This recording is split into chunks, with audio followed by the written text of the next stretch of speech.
Fernand Tavares, vous êtes avec Charles de Courson, député UDI de la Marne en direct depuis les 4 colonnes.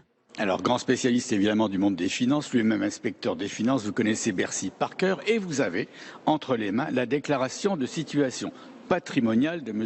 Emmanuel Macron. Après tout ce que vous avez entendu ce matin, que pensez-vous de la situation du ministre? C'est une situation délicate parce que quand on est dans les fonctions ministérielles, vous devez faire une déclaration de patrimoine qui est publique. Je l'ai consulté après avoir lu l'article du Canard enchaîné.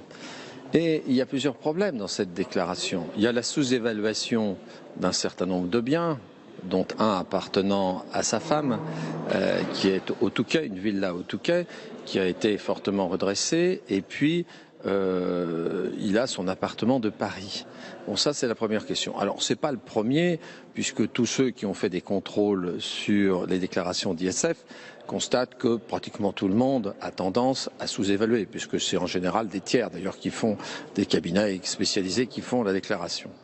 Et donc il est redressé. Mais il y a un deuxième problème qui est le passif, puisque dans le passif, si vous voulez, il y a 3 prêts, dont un concerne d'ailleurs la résidence, il appelait ça résidence secondaire, en fait c'est un bien propriété bien propre de son épouse, au Touquet, une villa au Touquet, et puis il y a un prêt personnel entre particuliers.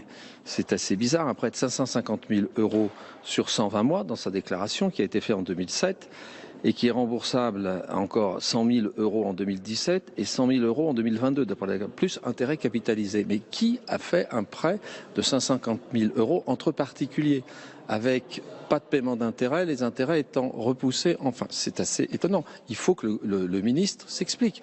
C'est le minimum. Il devrait être, entre guillemets, sanctionné au cas où. Mais la deuxième question qui se pose, c'est de savoir si au sein même de Bercy, il n'y a pas eu des fuites complémentaires, une levée en quelque sorte du secret fiscal. Alors, le problème, c'est qui a donné les informations au Canard enchaîné concernant sa situation fiscale et non pas patrimoniale. Mais si vous voulez, à partir de la déclaration patrimoniale, vous voyez que, selon toute probabilité, il était imposable à l'ISF, puisque le seuil, c'est 1,8 million. Et donc, il a été redressé puisqu'il ne faisait pas de déclaration d'ISF, considérant qu'il était en dessous du seuil d'imposition. D'une certaine façon, il va être, évidemment, on le sent déjà, fragilisé. Que peut-il se passer pour lui, membre du gouvernement? Je pense que je serai son conseiller dans ces affaires. Je dirais, Monsieur le Ministre, jouez la transparence. Expliquez le patrimoine de vous-même. Il est public, il est là, dans cette déclaration, que tout citoyen peut consulter, mais il y a les biens de son épouse. Parce que la différence, c'est qu'à la déclaration de patrimoine, on déclare que c'est biens propres ou les biens en indivision, mais pas les biens propres de son épouse, de son conjoint. Alors qu'à l'ISF, bien entendu, c'est la somme des deux.